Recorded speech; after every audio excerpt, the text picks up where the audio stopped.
Hi, good evening. ಮುಗಿಸ್ಬಿಡ್ಲಾ ಇಲ್ಲ ನೀವು ಮಾತಾಡಿ? ಓಕೆ.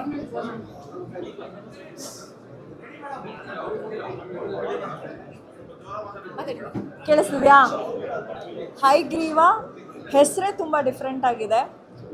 ನಾನು ಟ್ರೇಲರ್ ನೋಡಿದ್ದೆ ಆ್ಯಂಡ್ ಸಿನಿಮಾ ರಿಲೀಸ್ ಆಗ್ತದೆ ಅಂತ ಕೇಳಿದೆ ಏನಿರ್ಬೋದು, ಬಿಕಾಸ್ ಆ ಪೋಸ್ಟರ್ ನೋಡಿದ್ರೆ ಓಕೆ ಇದು ಯಾವುದೋ ಒಂದು ಪೊಲೀಸ್ ಆಫೀಸರ್ ಮೂವಿ ಅಂತ ಅನಿಸ್ಬೋದು. ನಾನು ಹಾಗೆ ಅಂದ್ಕೊಂಡಿದ್ದೆ.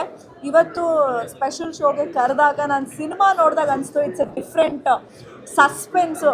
ಹೆಂಗೆ ಅಂತಂದರೆ ಸೆಕೆಂಡ್ ಹಾಫ್ ಅಂತೂ ಹೋಗೋದೇ ಗೊತ್ತಾಗೋದಿಲ್ಲ. ಆ್ಯಂಡ್ ಇನ್ಫ್ಯಾಕ್ಟ್ ಸೀಟ್ ಎಡ್ಜಲ್ಲಿ ಕೂತು ನೋಡೋ ಅಂಥ ಸಿನಿಮಾ. ನಾನು ಅದೇ ಅಂದ್ಕೊಳ್ತಾ ಇದ್ದೆ ಡೈರೆಕ್ಟರ್ ವಿಶ್ ಮಾಡ್ಬೇಕಾದ್ರೆ ಕನ್ನಡದಲ್ಲಿ ಈ ಥರದ್ದು ನಿಮಗೆ ಈ ಥರ ಥಾಟ್ ಪ್ರೋಸೆಸ್ ಹೆಂಗೆ ಬಂತು ಅಂತ. ಅಷ್ಟು ಅದ್ಭುತವಾಗಿದೆ.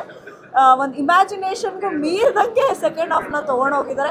ಐ ನೆವರ್ ಎಕ್ಸ್ಪೆಕ್ಟೆಡ್ ಓಕೆ ಈ ಥರನೂ ಮೂವಿ ಮಾಡ್ಬೋದಾ, ಈ ಥರ ಎಲ್ಲ ಥಾಟ್ ಪ್ರೋಸೆಸ್ ಬರುತ್ತೆ, ಅಷ್ಟು ವಿಭಿನ್ನವಾಗಿ ಮಾಡಿದ್ದಾರೆ. ಆ್ಯಂಡ್ ಸಮೃದ್ಧಿ ಮಂಜುನಾಥ್ ಅವರ production cinema and Dhanveer, Sanjana and of course Sunil Rao ಸರ್ದಂತೂ ಅನ್ಬಿಲೀವೇಬಲ್. ಅವ್ರ ಕ್ಯಾರೆಕ್ಟರ್ನ ಅದೇ ಅಂತ ಯು ಲೈಕ್ ಅ ಮಾನ್ಸ್ಟರ್ ಅಂತ.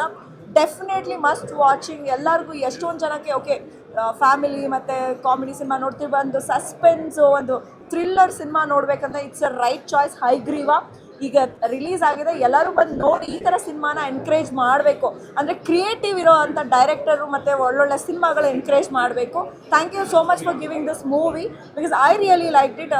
ಸುಮಾರು ನಾವು ಏನಾದರೂ ಒಂದು ಡಿಫ್ರೆಂಟ್ ಸಿನಿಮಾ ನೋಡಬೇಕಂದ್ರೆ Haigreeva is a right choice. ಒಳ್ಳೆಯದಾಗಲಿ ಟೀಮ್ಗೆ.